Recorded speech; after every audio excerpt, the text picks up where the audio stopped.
It's still the City Newsroom. My name is Vivian Kai Local. We are remembering the June 3rd disaster. It started on the June 3rd, ran all the way into June 4th, where we had one of the biggest disasters we've experienced as a country. We know that some of the institutions who, one way or the other, were part of the issue that happened here have been held to court. But what has become of these court cases, and have they gotten justice at all? Let's find out. The case is ongoing. It's currently led by a partners and Kelly Delata, Dako Kelly Delata and co, particularly Samson Ladi and Kelly Kwesi Delata, and their partners. And they've been championing this cause for about 5 years. The case is still in court. We've had one of the defendants being deceased, and different arrangements have been made to deal with that. These institutions that you are up against, what has been their position? Are they denying any culpability in the matter so far? Well, it's still in case, and I don't know. None of them pleaded guilty yet. I won't say guilty because it's not necessarily a criminal case, but everyone is trying to file some kind of a defense, which for me I think is shameful. Because what's obvious is obvious, okay? Nobody lights a cigarette to water and then it ends up burning people. If you can do that for me, I'll be very grateful. Because when you review the matter, you realize that these people have not been treated fairly. The president should have the capacity, or government and cabinet, whichever person is in government, whether it's NDC, we don't care. We are looking for justice for these people. Sit there and realize that, look, all these three agencies that we are talking about, they are under our direct influence. Are they culpable? They are culpable. We have not done things right. Sit down with the people and negotiate with them. What about those who Don't treat them as if the people don't exist. What about those who argue that? What about those who argue that throughout this, government has shown good faith by catering for the health? That is the default responsibility of the state in a disaster. That is not compensation. You understand? We all made donations to them. All right? That is not compensation. We are not holding government responsible. We are holding government responsible for not holding those who failed responsible. And if government has identified the people who are responsible, it must make sure it uses its influence to get them to do what is right.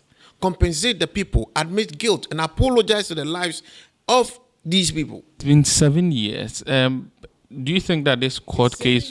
It's 7 years of a disgrace to a country that does not want to accept its responsibility. It's 7 years of a disgrace to all our political elite who are running away from their responsibility. It's 7 years of embarrassment to this country that we cannot even admit our guilt and look in our people's faces and tell them we are sorry. Now, some of these victims have mentioned a couple of institutions that they feel should compensate to them. Now, one of them is the Goyle filling station. They say because the incident happened here and there were issues to do with fuel, Goyle, for example, must compensate them. They also want the National Petroleum Authority to also compensate them because they are the authority, the regulatory body for the oil marketing companies, and also the Accra Metropolitan Assembly, whose jurisdiction this area falls under. Now, over the years, the Accra Metropolitan Assembly has spoken to us and have told us that they have dealt with all issues of compensation, among others, with this story. So, City TV, City FM, we reached out to Goyle and AMA and all others mentioned in this story, and they have all declined to comment because the case is currently in court. It's still the City Newsroom. We're looking at 7 years on after the June 3rd disaster. What has become of that matter? Now, in my shots behind me, you see sort of a carpet vendor. 7 years ago, this wasn't the picture you see here, this place actually had a story building, we're told. It was housing a family who had put up their building here.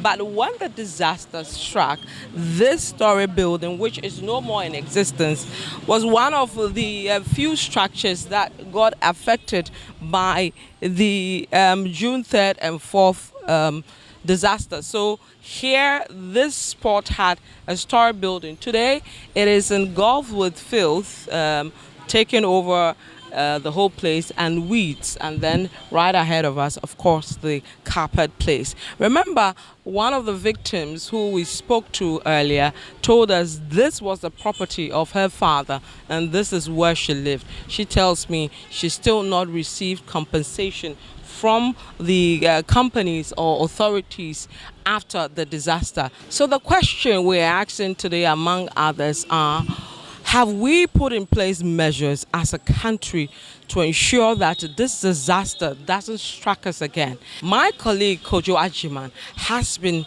trying to find answers to these questions. Kojo, have we been able to do what we were expected to do as a country?